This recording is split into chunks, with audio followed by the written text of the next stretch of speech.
Growing Big with Steve Bartylla.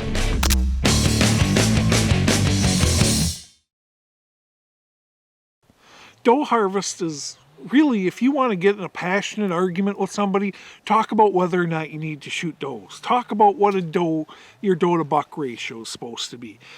A lot of people have a lot of strong opinions on it, and I'll be honest with you, I'm no different. Personally, I don't think you really want a 1-to-1 buck to doe ratio. That's not natural. Okay, it's not natural because, frankly, bucks in nature have a higher mortality rate.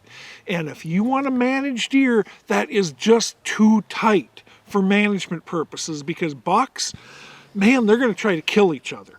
And if you've ever seen two mature bucks go at it in a fight, it isn't pretty. They are out to kill each other. If you have any doubt on how much stress that places on whitetails, on those bucks that are getting in those fights, go ahead and take yourself a shed off a 3.5-year-old animal and try to just snap off a tine. It takes a stupid amount of force to do such a thing. Now imagine a 4.5, 5.5-year-old buck with that main beam snapped right off. Okay, the tighter the ratio is, the more competition there are between those bucks for those does. The more competition there are, the more they're going to try to kill each other, the more broken tines you're going to have, the higher your buck mortality is going to be. It's great for hunting, but it's horrible for management. Personally, I like about a 1.5 does to 2 does for every buck. That's about the sweet spot. Next, you want to manage those does. When you're trying to manage your ground, those does that are betting on the neighbors and jumping the fence to come feed on you, they're evil. Obviously, I'm kidding. They're really not evil, but they do work against your goals. They work against your goals because here she is. She jumps that fence. In the afternoon, she comes over and feeds on you all night, and then she jumps the fence when she's going back to bed. Now, here comes Mr. Big.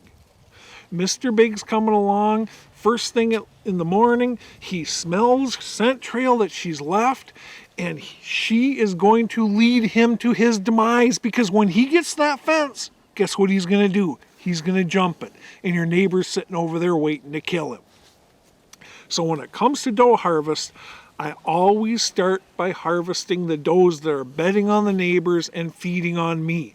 The does that are on my property, the ones that are literally living right on it, they are my best friends. They're my best friends because Mr. Big, he can chase them around all day long. They keep him occupied. They end up wasting more time on your property. So, when it comes to harvesting does, I always start with those fence jumpers, but how do you even know if you need to harvest does? We can make this so much more complicated than we really have to. The way I figure out whether or not you need to harvest does is I do absolutely nothing more than I go out in the woods in the spring and I check the browse, the woody browse. You don't need to memorize what whitetail's preferred browse are and what's not. Listen to the deer. They'll tell you. Just go out there and see. Are a bunch of these nipped off at the end? If they are, guess what? The deer like it. It's really not that complicated. If they're not, the deer don't like it.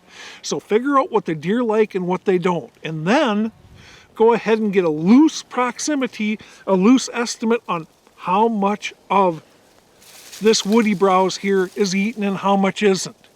If 25% is left or less of the woody browse that they like, that they can reach, that they can easily access, you got too many deer, you're going to have to harvest some does.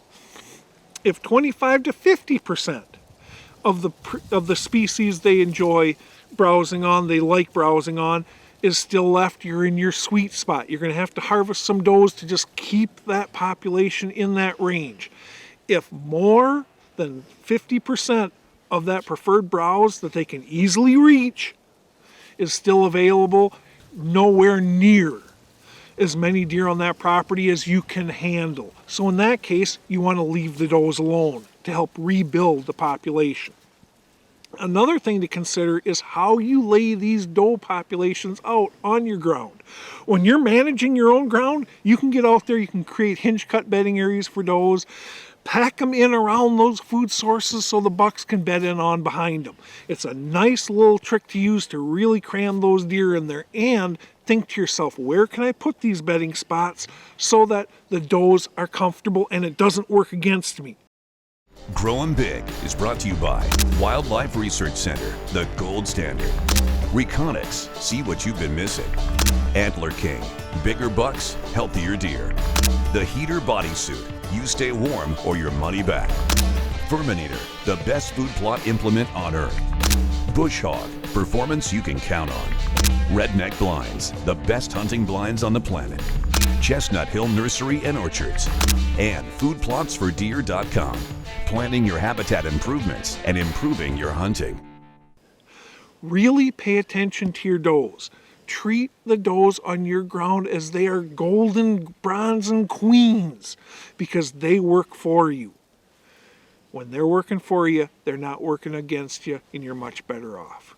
Growing Big with Steve Bartylla.